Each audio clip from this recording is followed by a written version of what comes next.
Hello viewers, আসসালামু আলাইকুম। আশা করছি যে যেখান থেকে আমার ভিডিও দেখছেন সবাই ভালো আছেন, সুস্থ আছেন। আল্লাহর অশেষ রহমতে আমরাও ভালো আছি।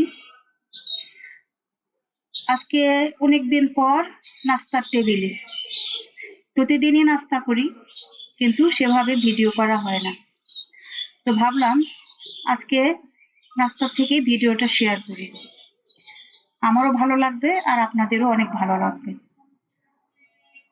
তো আজকে নাস্তা করে নিচ্ছি পরোটার সাথে ছোলার ডাল তো অবশ্যই, আর তার সাথে গাজরের হালুয়া।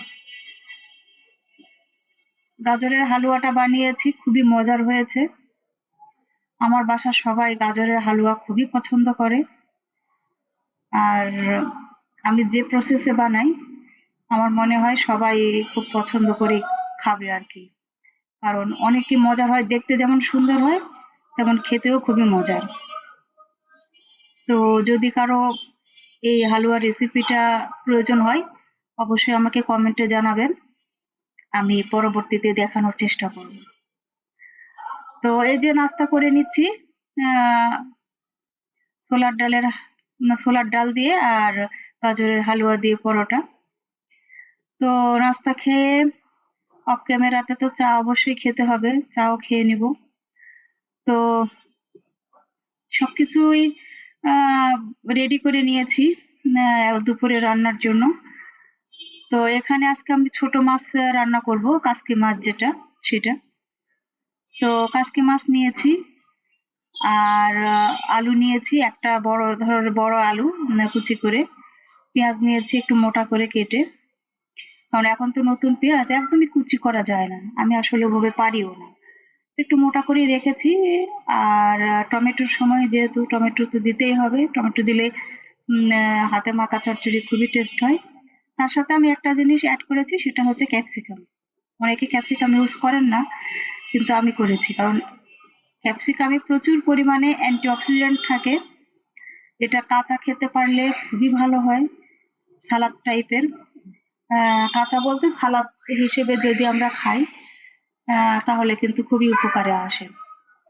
বা নুডলস রান্না করলে দেখা যায় লাস্টের দিকে দিলে একটু ক্রাঞ্চি ক্রাঞ্চি ভাব থাকে, ওভাবেও কিন্তু খাওয়া যায়। তো আজকে আমি ভাবলাম ক্যাপসিকাম টমেটো দিয়ে ছোট মাছ রান্না করি। বিশ্বাস করেন, এত মজা হয়েছিল, খুবই টেস্টি, খুবই মজার। মানে যারা খান নাই ক্যাপসিকাম দিয়ে কখনো ছোট মাছ রান্না করে, তারা একবার হলেও ট্রাই করে দেখবেন, খুবই মজার। তো আমি হাতে মাখা চচ্চড়ি করব, এজন্য হাতে মেখে নিচ্ছি। আর ছোট মাছের চচ্চড়িটা হাতে মেখে করলেই বেশি ভালো হয়, খুবই মজার হয়ে থাকে।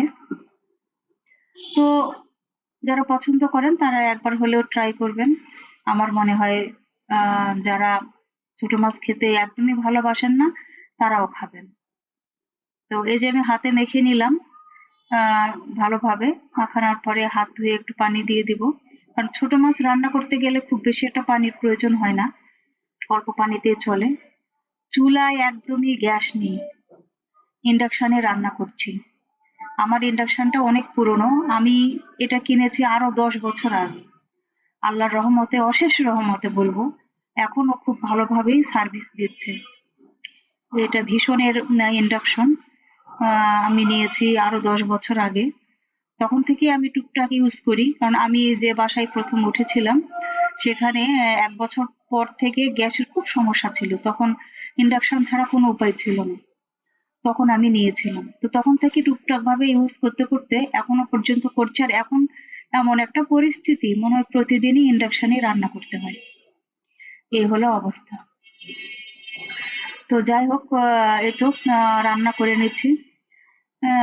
এখানে একটু গরম মসলার গুঁড়ো দিয়ে দিচ্ছি। আর ছোট মাছ আসলে বেশি নাড়াচাড়া করার কোনো প্রয়োজন হয় না, দুই একবার একটু এপাশ ওপাশ করে ঘুরিয়ে ফিরিয়ে দিলেই কিন্তু চলে। তো এই যে আমি রান্না করে নিচ্ছি, হালকা একটু ঝোল রাখবো, মানে মাখা মাখা টাইপের আর কি।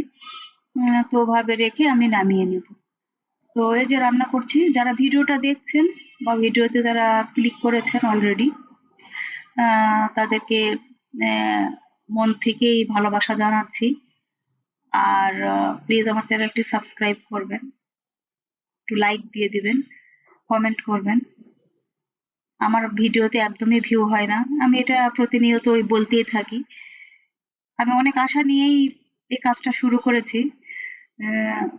যদিও আমি রেগুলার ভিডিও দিতে পারি না, আমি বলেছি যে আমি এখন আগে যে একটু পারতাম এখন সেটাও পারি না, খুবই ব্যস্ত হয়ে গিয়েছি। বাচ্চাকে নতুন একটা স্কুলে শিফট করেছি, মর্নিং তার ক্লাসটা হচ্ছে মর্নিং এ, এজন্য তাকে দিয়ে আসতে হয় আবার নিয়ে আসতে হয়, কারণ স্কুলটা বাসা থেকে একটু দূরে, এই কারণে।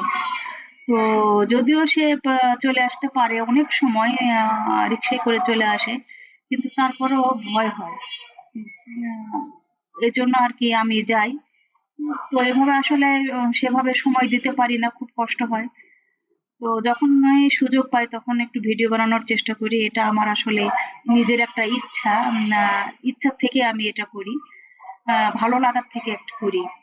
তো ভিডিও কেউ দেখুক বা না দেখুক, মনে হয় যে আমার ভিডিও আমি নিজেই দেখবো, এরকম একটা ব্যাপার।